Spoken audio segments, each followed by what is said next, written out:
मुफ्ती साहब, हमारे पास जो है चंद सवालात और आए हैं जो कहा गया है आपसे पूछने के लिए।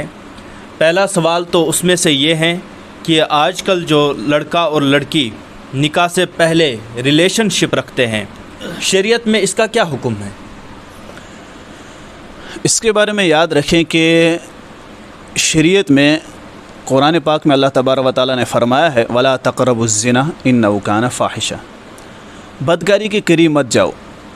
ये शरीयत का हुक्म है। इसका ये है कि आप उसको देखें, किसी गैर मुहर्रम को, उसको सुने, उसकी आवाज़, उससे बात करें, उसको छुए, ये तमाम चीज़ें शरीयत ने मना किया। शरीयत ने यह भी कहा फ़न्किहू मा ताब लकुम मिनन निसा, आपको जो लड़कियों में पसंद हो उनसे निकाह करो। उसका तरीका ये रहता है कि आप ख़ुद पैगाम पहुँचाए या अपने घर वालों को भेजें।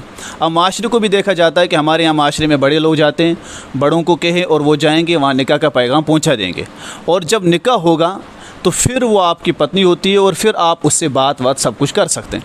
निकाह से पहले ये मसलन हमारे यहाँ क्या होता है, जैसे कि कहीं बात हुई, रिश्ते की बात हुई, उसके बाद अभी निकाह नहीं हुआ, निकाह से पहले ये माना जाता है कि बीवी उससे बातचीत, मिलना विलना सब कुछ जायज़ करार दिया जाता है, और माँ बाप इसकी तरफ ध्यान नहीं देते हैं, कहते हैं इनका रिश्ता होने वाला। हालांकि ये हराम है।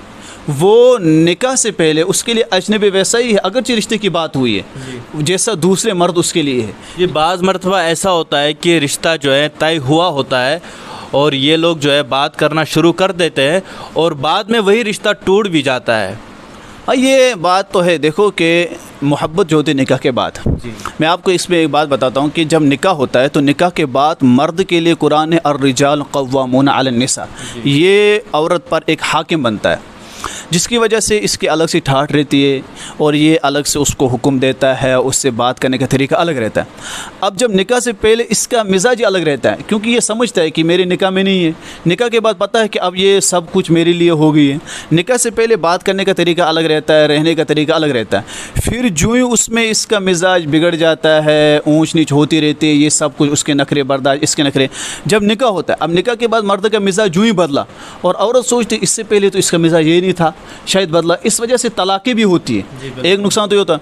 दूसरी है कि उससे पहले ही कि अगर इनके आपस में ताल्लुकात होते हैं तो मर्द को फिर तसल्ली भी होती है, फिर ये इनके आपस के झगड़े होते हैं। इस वजह से ये जितना ताल्लुकात नहीं रखेंगे तो मोहब्बत बढ़ेगी। जैसे कि हमारे यहाँ पुराने थे, निकाह के वक्त मिलते थे और अब तक मोहब्बत बरकरार है, अब तक उनके घर आबाद है। आजकल ये जो तलाक़ आम हो रही, इसकी वजह भी यही है। और निकाह से पहले शरीयत ने बात करना बिल्कुल भी जायज़ करार नहीं दिया है। अक्सर लोग यही करते हैं। और बाज़ तो, अब तो आपने जो सवाल पूछा है कि निकाह से पहले, अब जब हमने ये कहा कि निकाह से पहले बात नहीं कर सकते, अब लोग ये भी पूछते हैं कि निकाह के बाद बात कर सकते हैं कि नहीं। हमने कहा निकाह के बाद आपकी बीवी बनते, निकाह के बाद कर सकते हैं कुछ भी। निकाह से पहले आपकी वो उसके साथ कोई रिश्ता नहीं होता है, इस वजह से ना करें।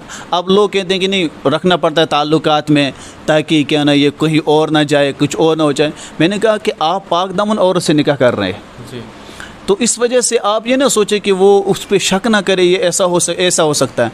और मर्दों को यही सोच रखनी चाहिए कि अगर वो निकाह से पहले किसी के साथ ताल्लुकात गलत रख रहा है, उसे समझना चाहिए कि अगर मेरी निकाह में जो लड़की आएगी वो नेक और पाक दामन नहीं आएगी। क्योंकि कुरान में है, अल-खबीसातु लिल-खबीसीन वल-खबीसूना लिल-खबीसात वत-तय्यिबातु लित-तय्यिबीन वत-तय्यिबूना लित-तय्यिबात। यानी मर्द अगर नेक है तो औरत भी नेक ही मिलेगी। मर्द अगर बुरा है फिर वो चाहते मुझे औरत नेक मिले, ऐसा हो ही नहीं सकता। जैसी जोड़ी, यानी जैसा मर्द होता है वैसे औरत मिलेगी। अब अगर मर्द चाहता है कि मुझे नेक, पाक दामन और हयादार लड़की मिले, तो उसके लिए ज़रूरी है हयादार और पाक दामन खुद बने। अगर वो हयादार और पाक दामन खुद नहीं है तो वो कितना भी कोशिश करे, उसके लिए ऐसा मिल नहीं सकता है।